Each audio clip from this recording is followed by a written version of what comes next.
이재명 경기도지사의 핵심 공약 중 하나인 공공개발이익 도민환원제가 공공택지개발 사업인 다산신도시에 적용된다.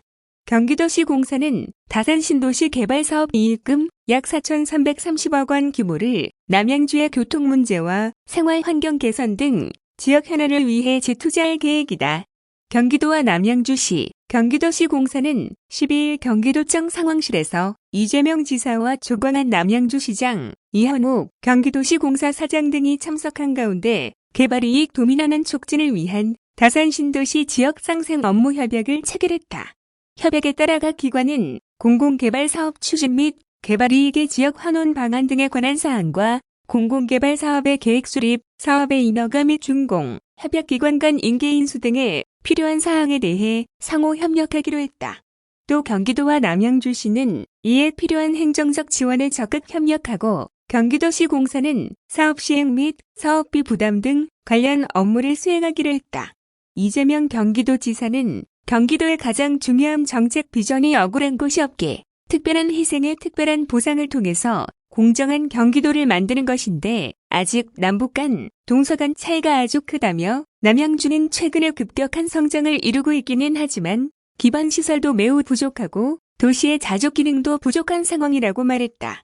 이어 해당 지역에서 생겨난 개발 이익의 상당 부분을 해당 지역에 투자한다는 모범 사례가 될 수 있도록 경기도 동북부 발전에 서로 협력해 큰 성과를 내기를 기대한다고 강조했다. 조광한 남양주시장은 다산신도시는 수도권 동북부 지역의 핵심 신도시로 32,000세대가 들어서는 데다 주변에 상당히 많은 기반시설이 몰릴 예정이라며 여러 사업들이 도민에게 실질적 이익을 가져다 줄 수 있도록 더욱 노력하겠다고 다짐했다. 이현우 경기도시공사 사장은 경기 남북부 균형 발전은 중요한 도전 가치이고 남양주시는 경기도 전체의 발전을 위해서도 매우 중요한 거점 도시라 생각한다며 이번 업무 협약을 통해 지역에서 원하는 실질적인 도움이 되는 일들을 할 수 있게 돼 대단히 다행스럽게 생각한다고 소감을 밝혔다. 남양주 다산신도시는 도산하기관인 경기도시공사가 처음으로 단독 시행한 대규모 지구 개발 사업이다. 남양주시 다산동 1원 4,749,000제곱미터에 사업비 4조 5,324억 원을 투입, 현재 공정률 92%, 분양률은 90.5%로 연내 준공을 목표로 하고 있다. 공공개발이익 도민환원제는 각종 개발 사업으로 발생되는 개발이익이 특정 집단에 과도하게 사유화되는 것을 막고 이를 재원으로 임대주택이나 공공시설에 재투자하여 도민을 위해 사용하는 제도다. 도내 공공택지개발 사업 중 개발이익을 도민에게 환원하는 것은 이번이 처음으로 앞서 도는 광교 신도시 경기융합타운과 평택, 파주 지역균형개발 산단을 대상으로 도민환원제를 시행한 바 있다. 다음은 친환경 농산물 꾸러미 관련 뉴스입니다. 이재명 경기도지사가 코로나19로 심각한 피해를 겪고 있는 도내 학교 급식 계약제 배출한 농가 돕기에 나서 큰 호응을 얻었다. 이재명 지사가 페이스북, 인스타그램 등 사회관계망 서비스를 통해 경기농식품유통진흥원이 준비한 친환경 농산물 꾸러미 판매, 홍보에 나서자 준비한 물량 전부가 2시간 만에 완판된 것이다. 11일 또는 경기농식품유통진흥원, 경기도 친환경 농업인연합회와 함께 도내 코로나19 피해 농가를 돕기 위해 시금치, 얼갈이, 아욱, 깻잎, 상추, 대파 등 엽채리 11개 품목을 담은 4kg짜리 친환경 농산물 꾸러미 한 상자를 2만 원에 판매하는 행사를 시작했다. 원래 이번 행사는 오는 18일까지 예정돼 있었으나 준비된 물량 7,183개가 불과 2시간 만에 전부 판매될 정도로 큰 관심을 받았다. 이재명 지사는 이날 저녁 9시경 자신의 인스타그램과 페이스북 페이지에 올린 착한 소비에 동참해주세요라는 글을 통해 코로나19 감염 확산으로 많은 분들이 경제적 어려움을 겪고 있다. 특히 급식용 친환경 농산물을 재배하는 농가들도 계약 연기로 큰 피해를 보고 있다고 밝혔다. 이어 농산물 특성상 제때 출하를 못하면 고스란히 버릴 수밖에 없는데 그 양이 자그마치 348톤이나 된다며 농가에 조금이나마 힘이 되어드리기 위해 경기도와 경기농식품유통진흥원과 농산물 공동판매 행사를 시작했다고 행사 취지를 설명했다.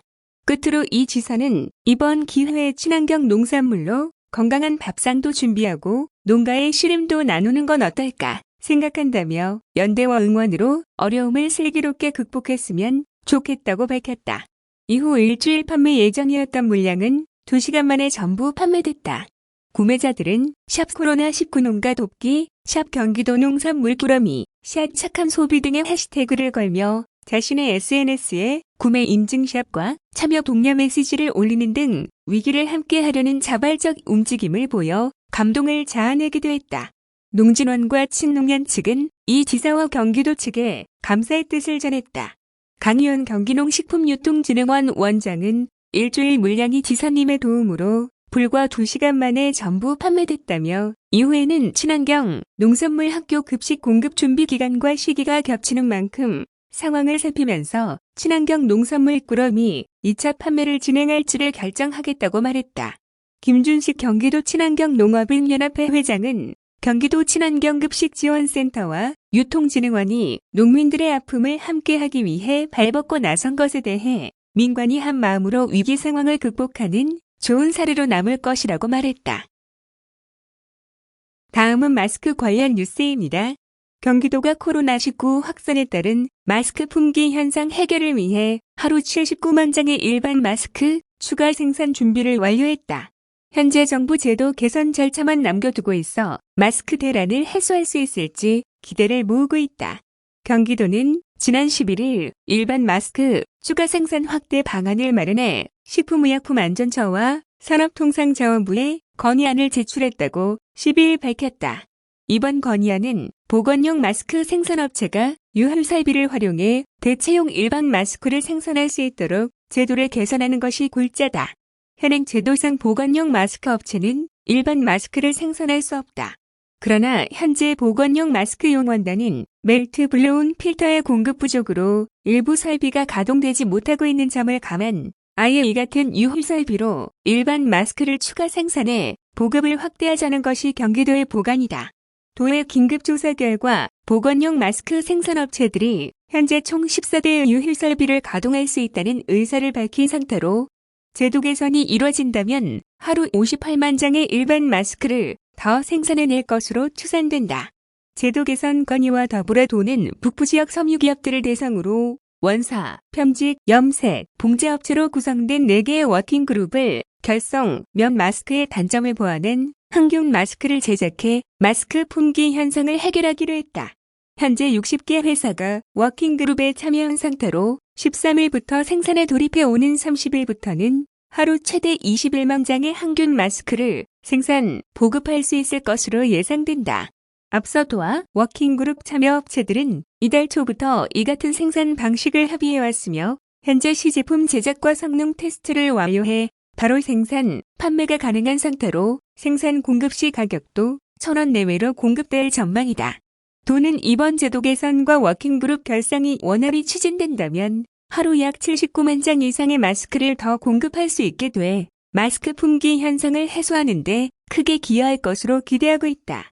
도 관계자는 원단 필터 부족 등으로 가동이 중단된 마스크 제조업체 유효설비를 지속 발굴하고 워킹그룹 참여 기업을 확대해 나가는 등 대체 마스크 생산을 촉진해 마스크 품귀 현상을 해소하는 데 주력할 것이라고 말했다.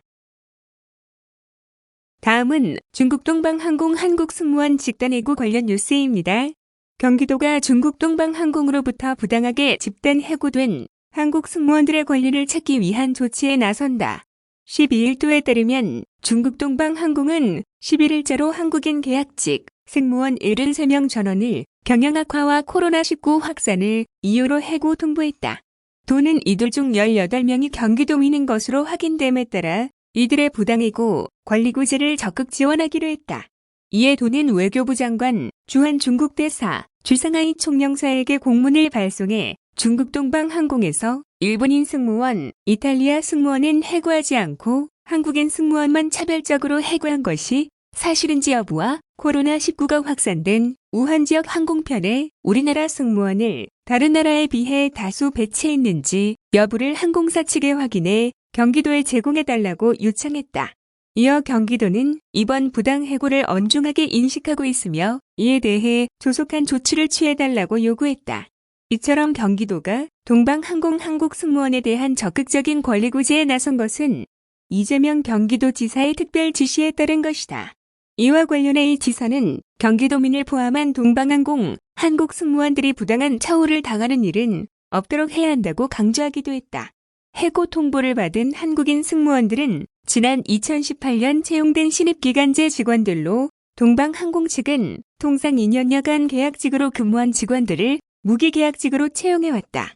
그러나 한국인 승무원들이 재계약 시점을 3일 앞두고 해고된 반면 같은 해 채용된 외국 승무원들은 해고 통지를 받지 않았다는 주장이 제기돼 형평성 논란도 불거지고 있다. 또 코로나19 발생 직후인 1월 초부터 한국인 승무원을 우한 등 중국 국내 노선에 집중 배정했다는 언론 보도까지 있었다. 도 관계자는 피해 승무원 중 경기도민이 상당수 포함돼 있어 도민을 보호해야 하는 지자체 입장에서 적극 나서지 않을 수 없었다면서 사전 동의 없는 갑작스러운 해고는 그 자체로 부당한 처사일 뿐만 아니라 한국인을 차별했다면 외교 문제로 비화될 수 있다는 점에서 사건을 원만히 해결하기 위해 모든 노력을 기울이겠다고 말했다. 다음은 민생범죄 통계 공개 관련 뉴스입니다.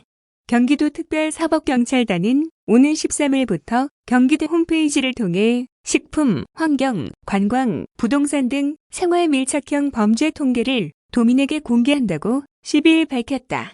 이번 통계는 2012년부터 2019년까지 경기도 내에서 발생한 민생범죄의 지역별, 월별, 연도별 발생 현황으로 특사경이 지난 8년간 수사활동을 통해 수집한 자료를 바탕으로 작성됐다. 도민들이 보기 쉽게 통계표와 함께 이미지 자료로도 제공될 예정이다.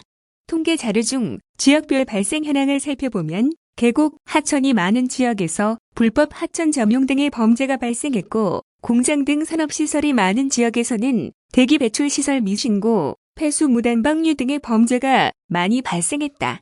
2019년 아파트 건립과 분양이 가장 활발했던 지역에서는 분양권 불법 정매 등 부동산 범죄가 가장 많이 발생했던 것으로 나타났고 미세먼지가 많이 발생하는 봄, 가을에는 대기 등 환경범죄가 최대 72% 증가했다. 6월에서 8월에는 식품 변질 등 식품 관련 범죄가 평균 64% 증가하는 모습을 보였다. 이 같은 결과는 민생범죄 발생이 지역적, 계절적 특성의 영향을 받기 때문인 것으로 분석된다. 연도별 범죄 발생 추이를 보면 516건의 환경범죄를 적발했던 2015년 이후 2년 동안 환경범죄 발생 건수가 절반으로 감소했고 공중위생 관련 범죄가 많이 발생했던 2014년 이후 2년 동안 106건에서 11건으로 계속 감소했다. 또 특사경의 수사활동이 민생범죄를 상당히 억제한 결과로 풀이된다. 인치권 경기도 특별사법경찰단장은 2020년부터 특사경 맞춤형 통계원표를 활용하여 보다 다양하고 자세한 통계를 수집하고 있다면서 2021년 3월에는 범죄자의 연령대, 범행 동기, 직업군 등 10종의 범죄 통계를 도민에 공개할 계획이라고 밝혔다.